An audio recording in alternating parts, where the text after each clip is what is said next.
hear me? Are you here? Good afternoon. I can hear you very well. Can you hear me too? Yes, we can. Wonderful. Dan, the floor is yours, Professor Andor.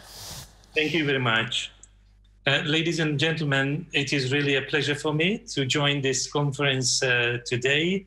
I'm glad that you give me the opportunity to discuss the employment experience in the pandemic crisis, which is still ongoing. We are not speaking about a past situation, but something that is really a daily task for policymakers across Europe, but also worldwide.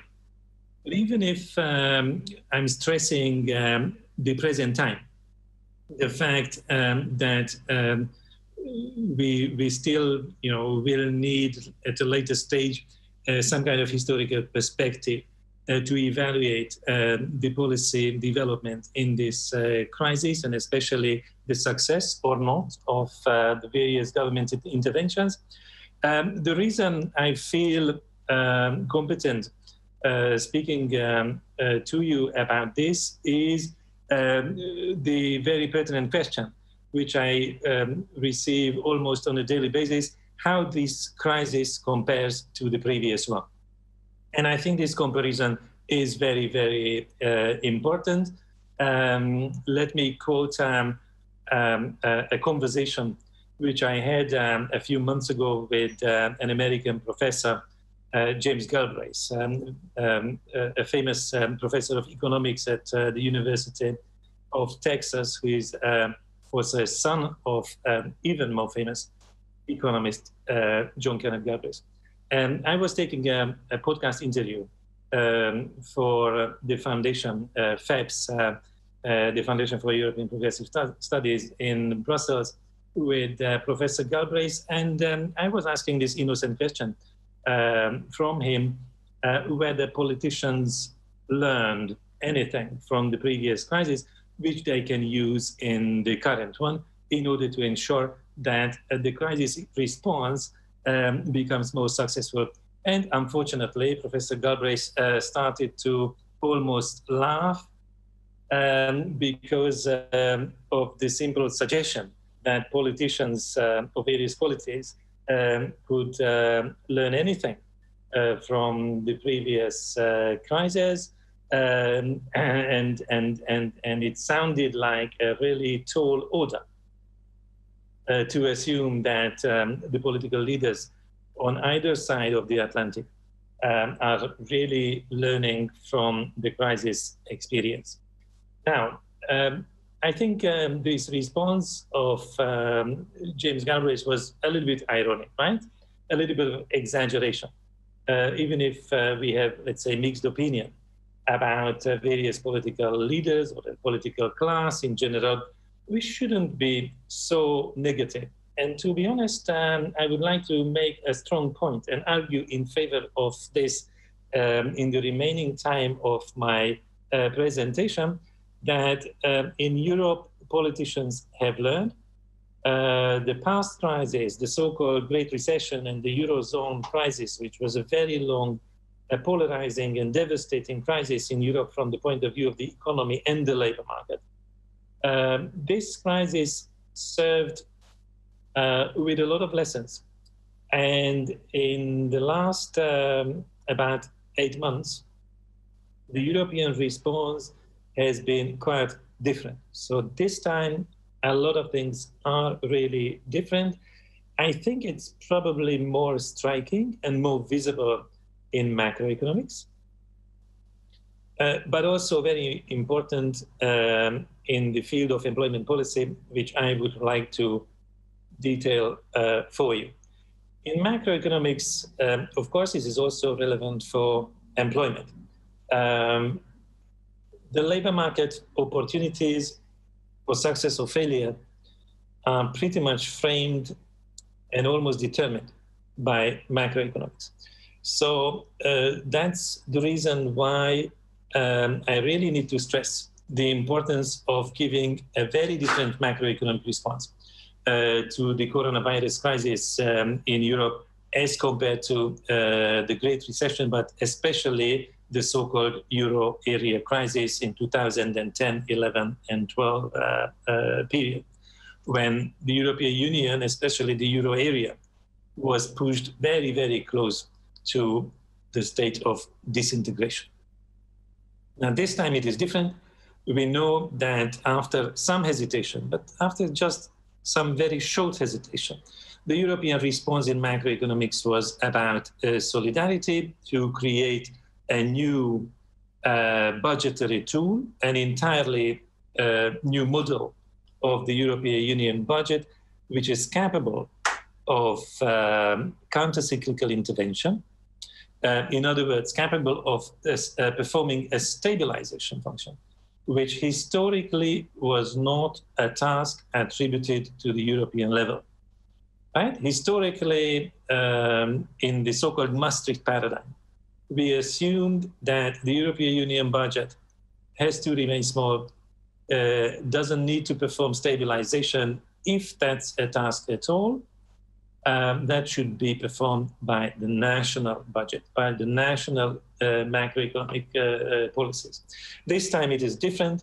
It's not only allowed for the European Union to perform counter-cyclical intervention, but it's also allowed to borrow for this purpose by the European Union and implement cross-country transfers.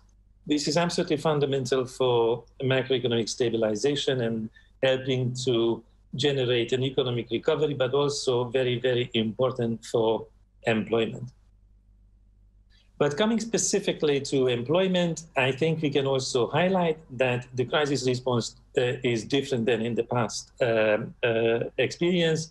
In the 2010, 11, 12 period, and nothing symbolizes this better than the invention in a very short time of a new European instrument, which is called SURE. Now, at this point, I would like to launch my presentation on the PowerPoint, which you should be able to see if I'm clever enough to use screen sharing on the Zoom.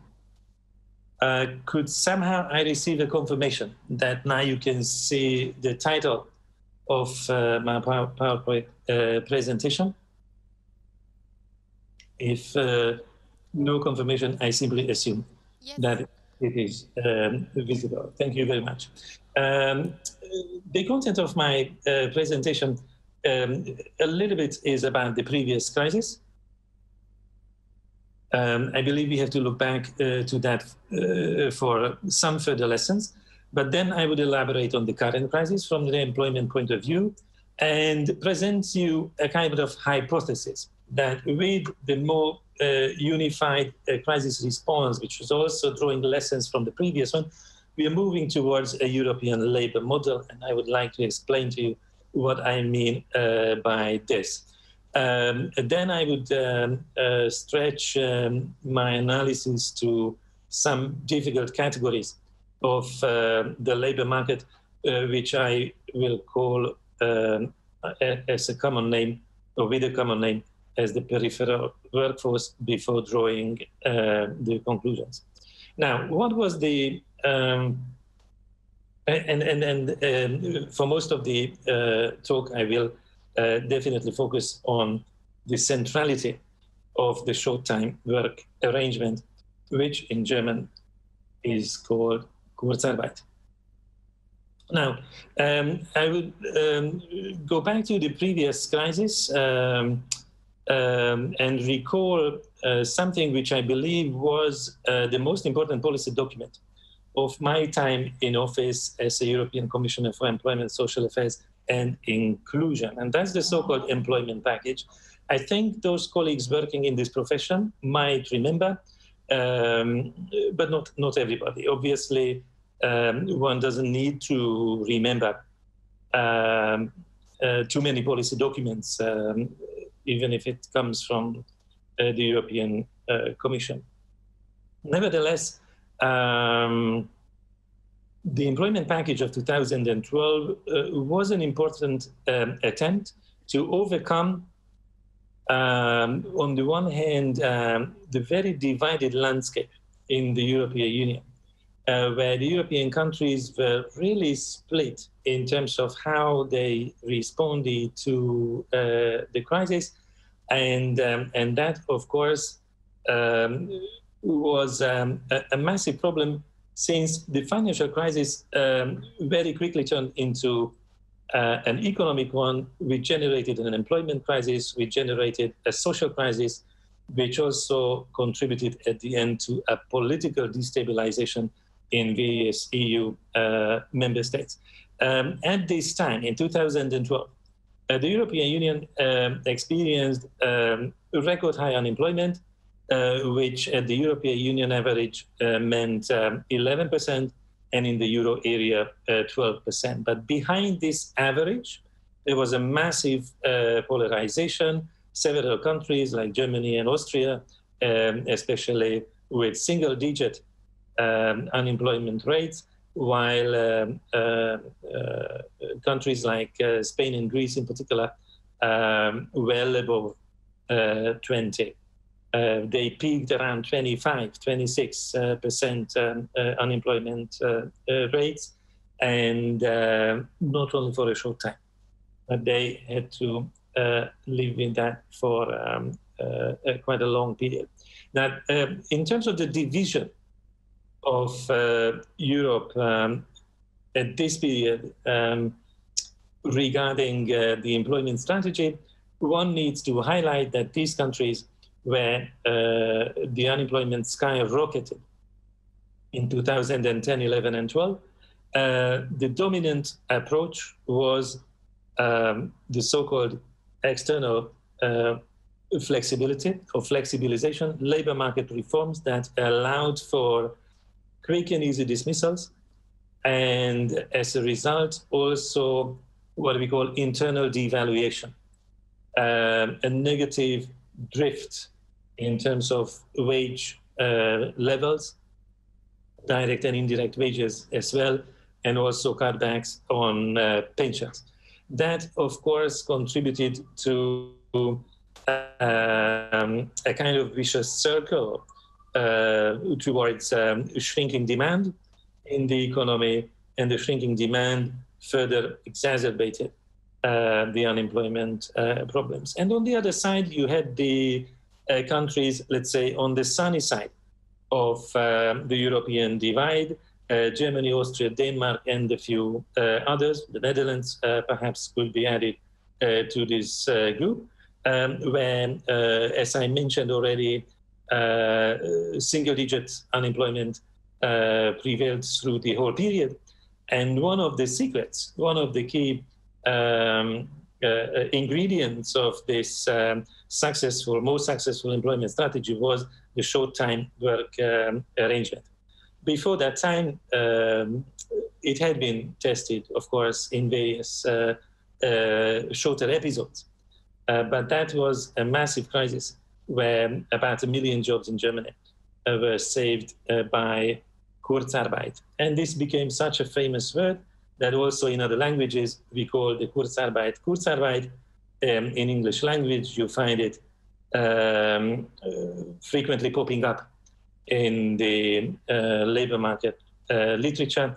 One of the German words that went around, similarly to kindergarten, Schadenfreude, or I could even mention Blitzkrieg.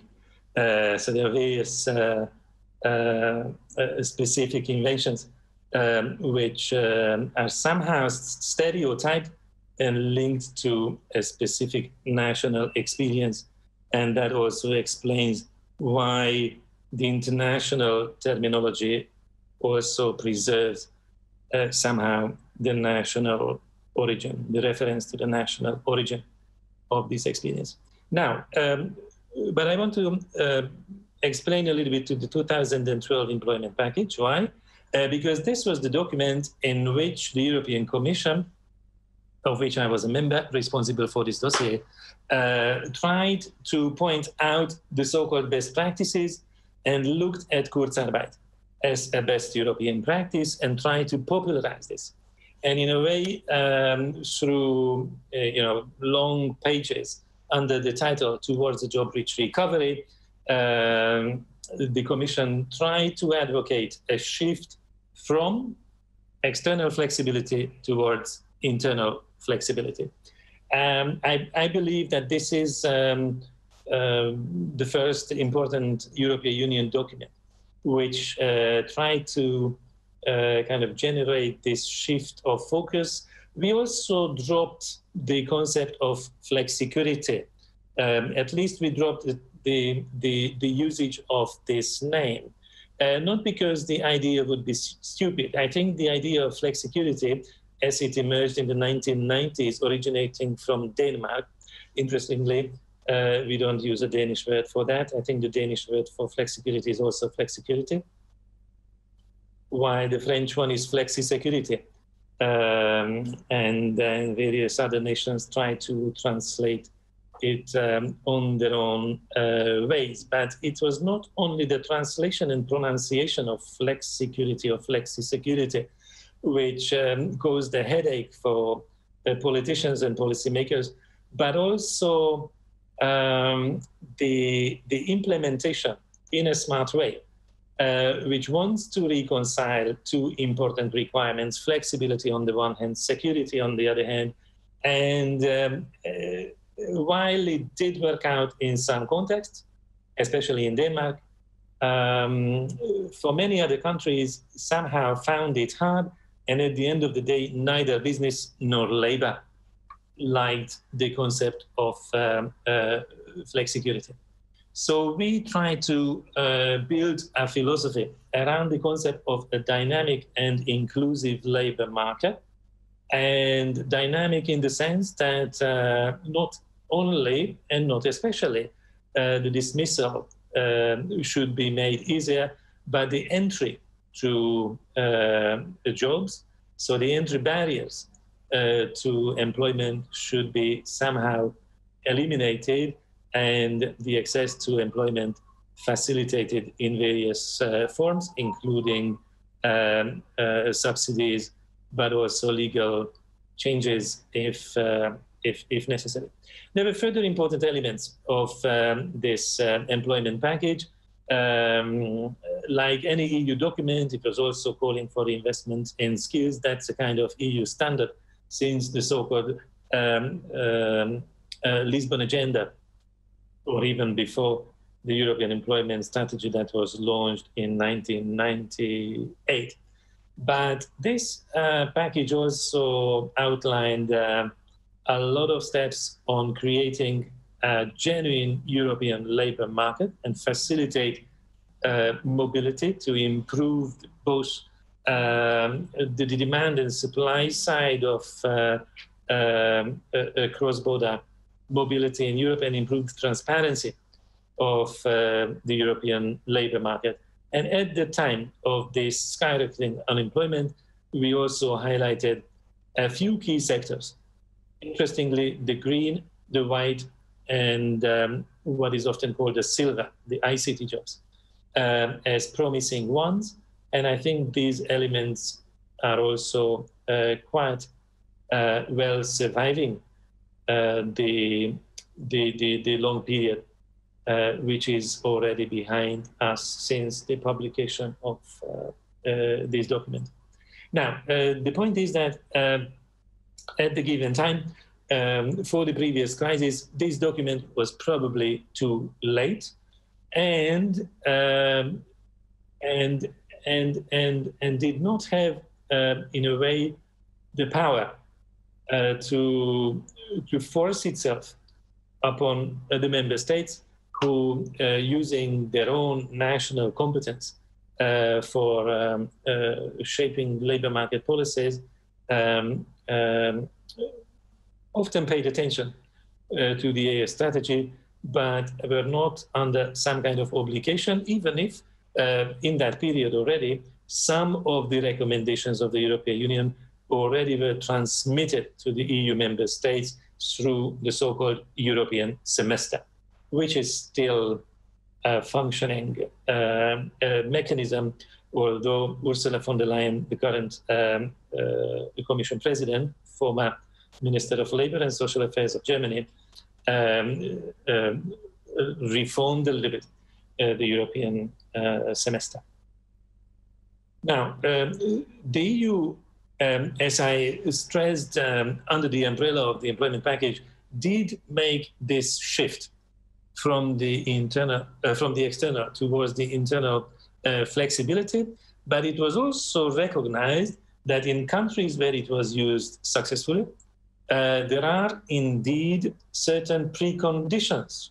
So it's not a kind of universal panacea to learn and apply Kurzarbeit. Short-time work arrangement, as we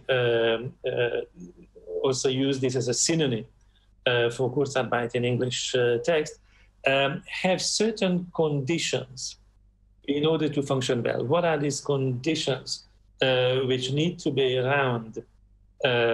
First of all, we need to speak about a demand shock, and I could also add a temporary demand shock, with the assumption that the demand would come back. So we would need to bridge a certain period, but this period that needs to be bridged is not extremely long.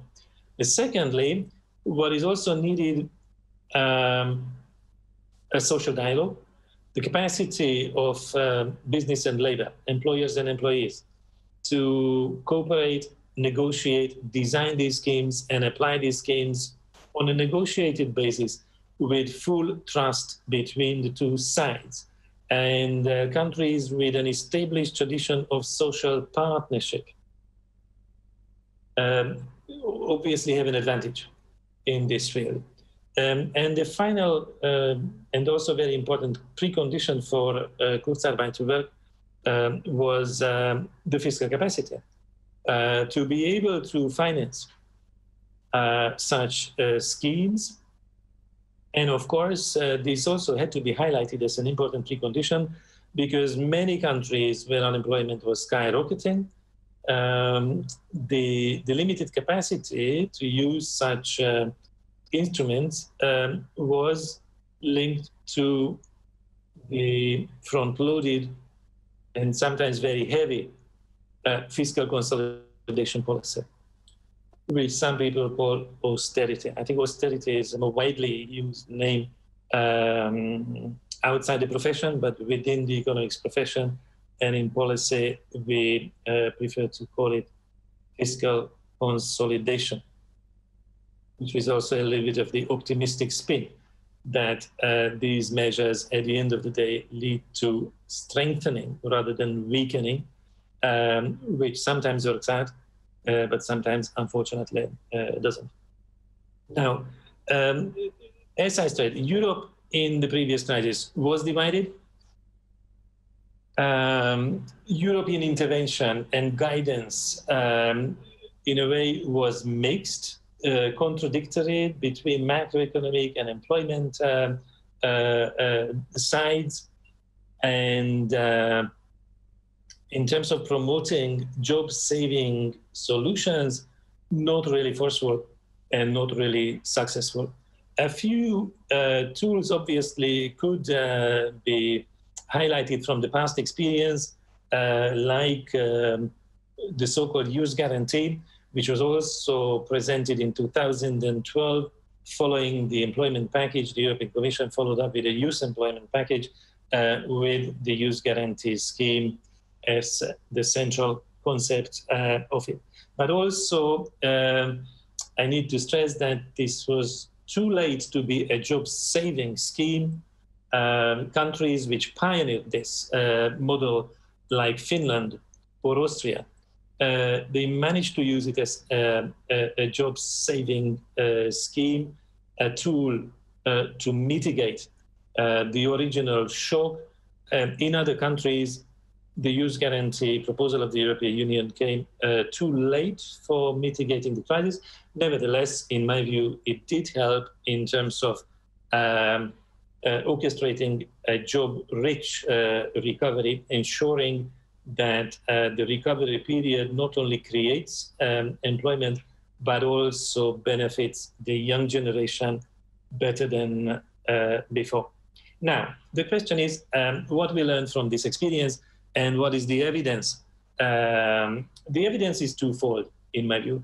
Number one, not only the so-called best performing countries, countries with strong and long tradition of social partnership are using job-saving schemes, but various job-saving schemes, and most often schemes relying on the concept of Kurzarbeit or short-time work arrangement, are used across the board in almost every country, which I will illustrate in a moment. And secondly, this crisis is different because the European Union very quickly, as soon as the recession became a reality in the spring, March and April, came forward with new instruments, and not only in the form of recommendation or guidance, but also supporting the advice with money, with fiscal capacity. Now, let's speak a little bit about the first point, which is the question of more countries using job-saving schemes than in the past crisis. We often speak about a north-south divide in the European Union. If you want to kind of highlight which countries we speak about, in the north or in the center, Germany and Austria obviously came back very quickly with forceful job-saving schemes, and it also helped Germany to keep the unemployment rate at around 6.3% during the summer period. The experience is very similar in Austria, where the Kurzarbeit scheme was rolled out also very, very quickly in March, as soon as the government declared the lockdown measures, the confinement measures, on the 16th of March. But the interesting thing is not this. The interesting thing is that also on the so-called south or the more peripheral countries of the euro area, like Spain, the application of short-time work arrangement became more widespread. The Spanish government in May announced not only job-saving schemes, but also minimum income schemes, which demonstrates that the approach is fundamentally different than in the previous crisis, where the 2012 labor reform was clearly pointing towards external flexibility and internal devaluation. The Spanish so-called short-time scheme, the ERTE program, at the peak period was protecting over 3.4 million workers, which is a very large sum as compared to Spanish standards, and especially as compared to the number of workers falling under these schemes in the previous crisis. Of course, that was the peak time, right? So as we believe that deconfinement goes ahead in all countries, we believe a lot of people can return to their jobs.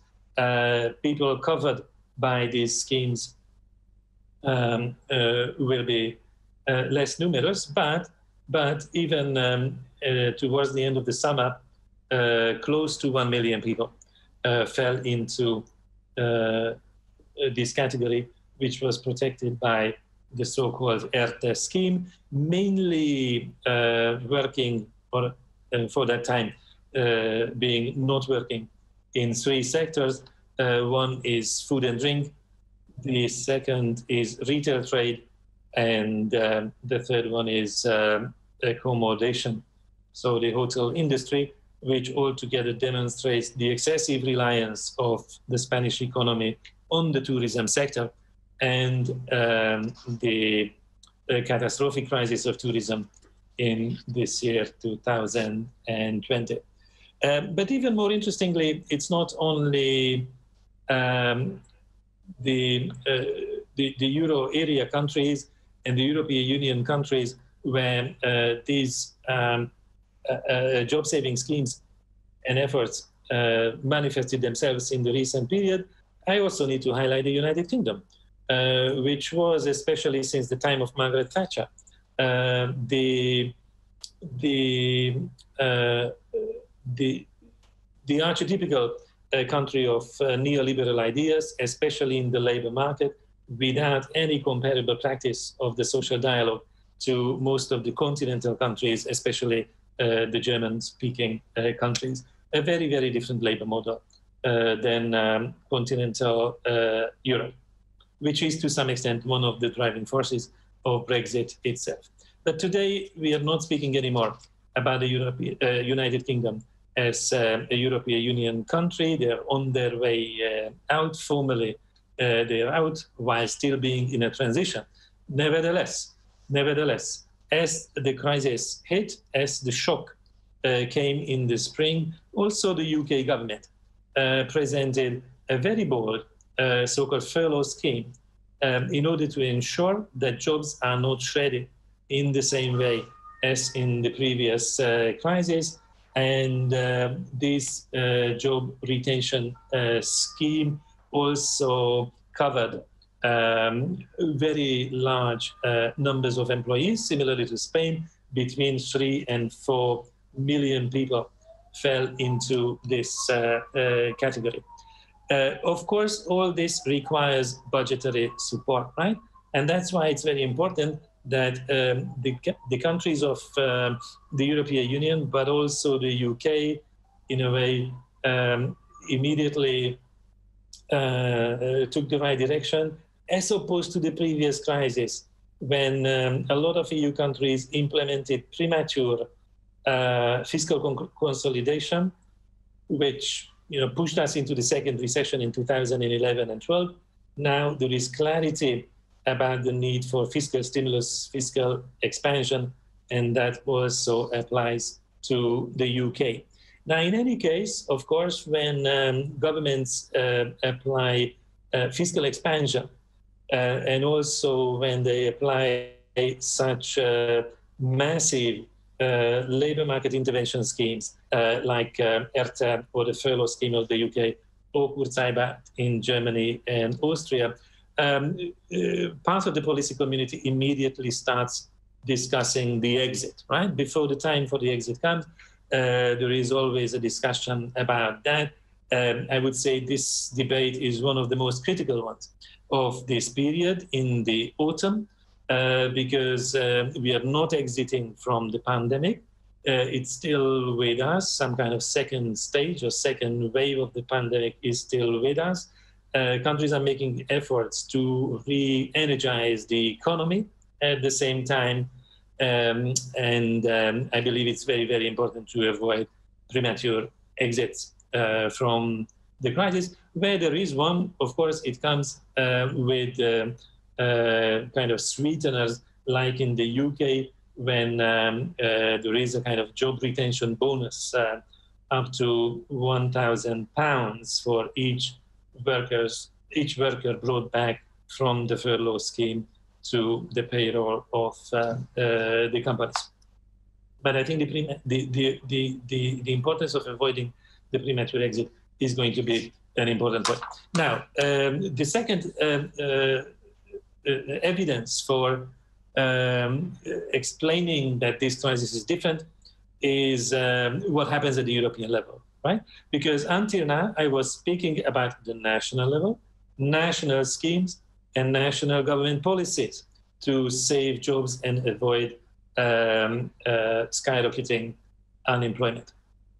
The European Union, as I mentioned in the introduction, did come forward very quickly with a new initiative which was nowhere on the horizon before. This was not a promise last year when Ursula von der Leyen became Commission President. It was not discussed as one of the desired elements of the European policy toolkit. Nevertheless, when the crisis came, there was no hesitation. And this scheme was rolled out very, very quickly. The long name is what you can see here: temporary support to mitigate unemployment risks in an emergency. And I'm sure these words were selected in a way that the abbreviation should be a kind of confidence-building word, which in this case is SURE itself. What is SURE? It's a targeted support to protect employment. So very clearly, it's not an unemployment benefit scheme. It's a job protection scheme with temporary financial support from the European Union. In other words, it's not a transfer mechanism, but it's a mechanism to provide loans.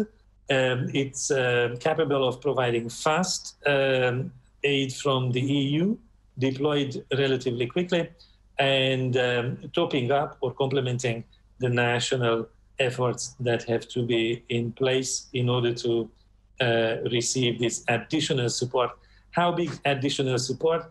100 billion euros altogether, which is a huge sum. In any country, and especially for the European Union fiscal capacity, 100 billion euro to fund the SURE program is a massive amount. You have to compare it to the European Social Fund, which of course is a transfer fund, right? So it's not something that needs to be repaid. SURE will have to be repaid, but still, the European Social Fund in an upgraded form, ESF Plus, is amounting to 100 billion euros.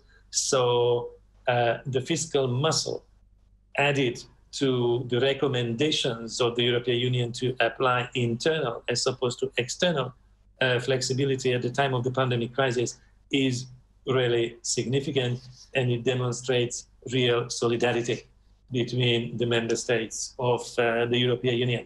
By this time, September 2020, as we are speaking here, over 2/3 of the European Union member states have requested support from the SURE fund, and this amounts to about the total requests amount to about 80% of the total available. So it's really counter-cyclical. So it's not something that would need to be programmed for the 7 years ahead, but the crisis is now, and it has to be borrowed and spent now and to be repaid later. Why can this be successful and popular if the money has to be repaid? Because everybody believes in the economic gain out of saving jobs. So this is not simply a charity. So this is not simply an effort to preserve working conditions and a certain living standard for European citizens. It's not simply an exercise to be nice to each other in the European Union, but everybody believes also in the economic gain out of this. In a way, saving jobs, protecting employment is an investment in itself, and that also is, I would say, a very important part of a kind of emerging policy consensus. Now, because this emerging policy consensus is very much a common feeling, at least in Brussels, where I'm sitting now, I believe that we should start discussing a kind of European labor model. This is not an expression very widely used. What is widely used is the expression European social model, which points towards welfare states, which are quite diverse, which which also in their diversity belong to and remain in the competence of the nation states, the member states of the European Union. Now, as employment policies are increasingly developed jointly among the member states, as the European member states are increasingly tied together through a more and more integrated labor market with more mobility than before, and as some of the crisis response is also pretty much shared as compared to the previous diversity or even cacophony of the various national employment strategies, I believe it's time to speak about some kind of European labor model. And there are many aspects of this, I believe, mainly about how to invest in human capital, but what is more a topical issue now at the time of the crisis, how to adjust to a crisis, how to adjust at the time of the crisis when we believe that the downturn is temporary and somehow the economy needs to revive, and the recovery strategies will have to focus very strongly on the labor market and the protection of the workforce. To avoid a kind of long elaboration and highlight the key point here, whenever there is an economic crisis, whenever the demand goes away for a longer or a shorter period, whenever we experience a major shock with a labor market impact, there is always a possibility to choose out of various forms of adjustment. And basically, these four choices exist. You can adjust with the working time, you can adjust with work income, you can adjust with employment, and you can adjust with retirement. What are these various adjustments? If the demand for labor is shrinking, you can reduce the amount of hours worked, you can reduce the income earned by the employees, you can reduce employment. In other words, you can create unemployment, or you can reduce the retirement age and allow people to leave the labor market for good, especially if they are already close to the retirement age. Now, my hypothesis is that with the lessons learned from the previous crisis and the experience of the current crisis and the policy evolution, there is a very clear convergence of ideas on the working time being the most preferred form of adjustment when we have a crisis. And this needs to be compared to the 1990s, when external flexibility was the star. If you remember the first job strategy of the OECD, there's a lot of evidence statement, and employment was the preferred form of adjustment. There was, of course, a lot of theory and ideology around that, which I don't need to rehearse. But I think now, of course, employment remains a part of the picture. And even in well-performing countries, some rise of unemployment is inevitable. But policymakers do their utmost to avoid that and mitigate this as compared to some of the previous cyclical, as opposed to some of the previous cyclical crises. And as opposed to some of the previous crises, I think there is also... Mr. Andor, that we can stick to the timetable and have enough time for discussion. I would ask you to 5 minutes more. Thanks. Yes. I think now the emerging consensus is that somehow adjustment with work time is the most preferred, and adjustment with retirement is the least preferred option, although it does happen as well. You might have seen an announcement from the Danish government recently, which was pointing towards the possibility of lowering the retirement age in some job categories, but this is very, very rare, while short-time work arrangements are now very, very common and also supported seriously by the European Union. The last point I wanted to mention before closing my presentation is that, of course, we cannot say that with the European labor model, with a strong prioritization of adjustment with the working time as opposed to other options, we cannot say that we live happily ever after and we have the key to success in the future. Why? Because these schemes do have their preconditions. They require experience. They require institutional development. And that takes probably a lot of time. And in any case, in any European labor market, even if we speak about very advanced high-income countries with good definition of social rights, we witness various categories of peripheral labor where this or that specific group faces much more limitations, bias, difficulties, adversity than others. I would like to just highlight three of these categories. One, which is the youth.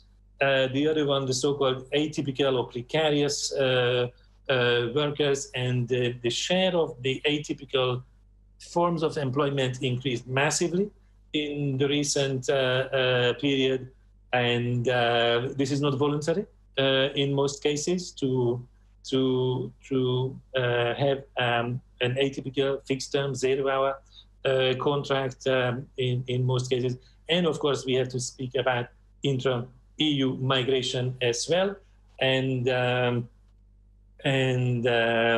very often it is the intra-EU migrants who find themselves in the various precarious positions at the time of the coronavirus crisis.